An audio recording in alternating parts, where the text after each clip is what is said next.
Welcome back. You know, if you're stuck on a plane for several hours, you certainly have the shelter part down. But how do you really go about getting food and water? The state of New York has a law that requires you get at least that.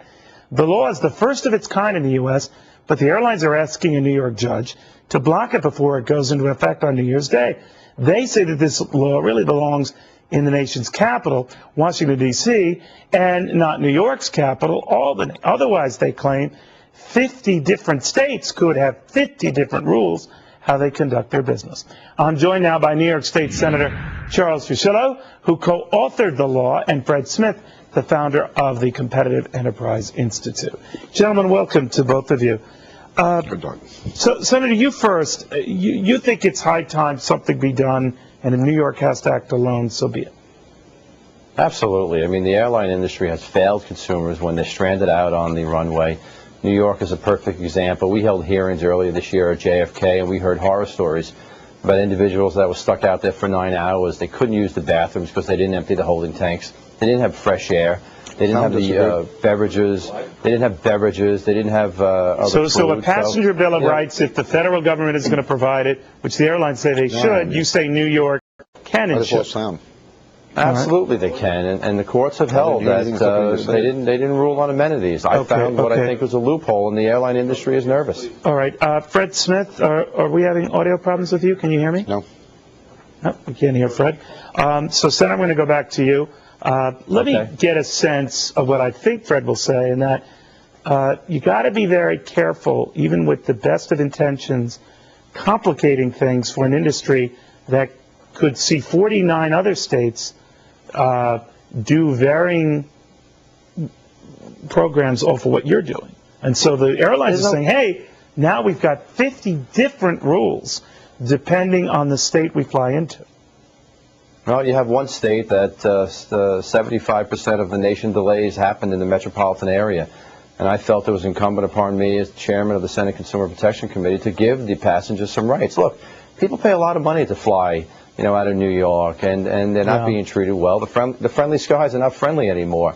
And in the absence of any federal regulation, the fact that the airline industry fails consumers when they're stranded out there, we enacted the first of its kind law in the nation. Okay, all right. So, Senator, I think Fred Smith is good now. Fred, are you okay? Can you hear me? Yeah, fine. I'm waiting for the senator to address the taxi cab industry in New York and what, fines of $500 for every time they delay going across town.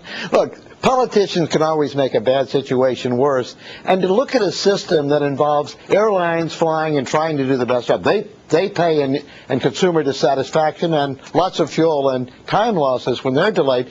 The airports, which are run by bureaucracies, and the FAA mismanaging the airspace, are where the delays come from. What does the senator do? He goes after the quick, easy target. Politicians are always posturing, and New York is no example. But Fred, would you have to say that there is a problem here, that the airlines do not have a procedure a lot of the times for Disney World was designed by people who both were concerned about the overall creature.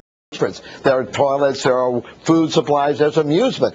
The airlines could do a lot better job if they were involved in actually managing the airports as well as the air traffic system. Now, to be fair, Fred, they can at least open up the bathrooms to you, and they can throw you a bottle of water, right?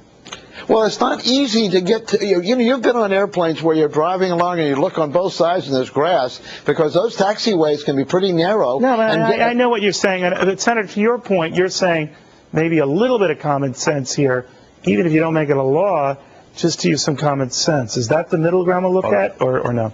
Oh, well, look, it's the middle ground we need and we're not getting.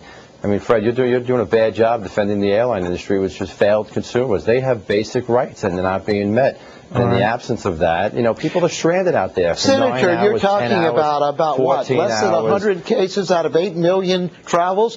That kind of performance record isn't met by many systems. It's a problem, and it ought to be addressed, but it's not going to be addressed by basically a $1,000 I wish we had more time. Pay a lot of money, and they deserve rights, and they're not getting the rights. Fred Smith, Jr., we'll see how this all works out. Hopefully neither of your flights are going to be delayed or problems. All right, well, you had a stairway to heaven. 18,000 people got one Monday night, and more than 1 million have ever since.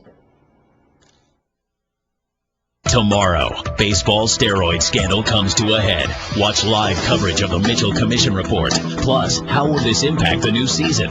Liz Clayman has reaction and the financial fallout. Don't miss our live coverage of the Mitchell Commission report.